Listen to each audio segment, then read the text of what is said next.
I recall something my father said to me very early in life: do good things, don't expect anything in return, and your reward will be great. I grew up in Cairo, Egypt, and I was very fortunate to grow up in a family of my parents were really the biggest influence on me. They were both highly educated, and education, learning, and integrity were very important things that I learned at very early age. That was the values I was raised up with. I came to Canada after finishing my first degree in engineering from Cairo University. I went to grad school. I was excited about being here. I was attracted to stay. I continued my journey to finish my PhD, and there's something about this country that brings you into the country. I felt being embraced by the system. All of this kind of persuaded me to stay, and here I am. I went from one thing to the other, and here I am, 39 years later. A leader is a person who has a vision, who also is able to bring people around him or her who actually can share that vision and inspire them to work towards the goal. I learned very early on that it is important to trust people. If you trust people, they trust you back.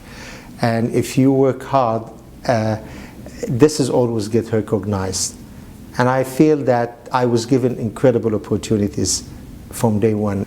When I was finishing my PhD, I got a job in research and industry. And frankly, after a very short while, I was given an incredible opportunity to start a whole new area, build a group from scratch. And it was an unusual responsibility for our recent PhD graduates. But there were people who actually trusted me and who told me, don't underestimate yourself. You will be able to do it. And I think this kind of builds your confidence, and that it's really a duty on every leader to identify those who are future leaders and give them the opportunity, but not only give them the opportunity, mentor them and give them the confidence in order to be able to move forward. You look for knowledgeable people, people who have the knowledge required to do a certain function.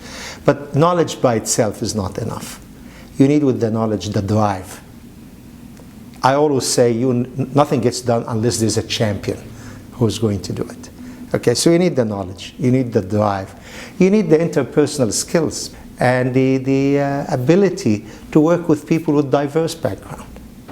This is really important because everybody is different, everybody has a different perspective, and in order to actually use that as an asset is a very important thing for a leader. And mentoring doesn't have to happen in a formal way. In fact, the more informal, the better. So people feel that they have the opportunity to innovate, to try things, to take a risk, to make a mistake once in a while, but there is always a hand that is helping them along the way. If everybody looks at any issue from the same angle, from the same perspective, you're probably going to get the same answer, or close to the same answer. But if you have people looking at a problem from a variety of perspectives, it's likely you will create for yourself a menu of possible solutions from which you can choose. Every point of view is a point of view worth listening to. And this is really something that I strongly believe in, and I think it has helped. So in some sense, my style is to sit down, even though I may have a very clear idea in my own mind about an issue and how to proceed with it, but I tend to actually sit down and listen and encourage different points of view. In fact, as the leader, I hardly in the beginning reveal where I stand, because I really want to hear other people. I really want to hear them. I want to hear their honest opinion, not inhibited by a perception that this is what the leader thinks the answer should be, and let the answer come from different perspective. But then, as the leader, you are accountable for the final decision. So you will make the final decision. But then you feel that you are equipped with so many alternatives to choose from. Even in science, in knowledge, in creating new knowledge, All universities now are talking about interdisciplinary research and education. What does it really mean? It's the same thing. It means that real issues, real problems that need to be addressed really fall at the intersection between disciplines. That means to deal with real world issues these days, you need points of view that's coming with different set of knowledge, but all target towards resolving an issue. Bringing all of these points of view coming from different disciplines to deal with the specific problems create a much better chance of reaching a better solution or the optimum solution. I think the greatest asset of the city is the same as the greatest asset of York University. The greatest asset is the diversity of the people. York is the most diverse university perhaps in the world, having students and faculty who come from over 155 countries in the world. We are trying to leverage that in so many different ways. We are using this as a leverage in order to reach out to the world. So we are really working on a very ambitious plan for internationalization.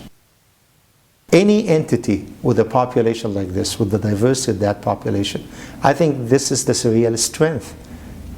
And I think this is what will make this city and this university continue to be great places. We live in the best country in the world. We really do live in the best country in the world.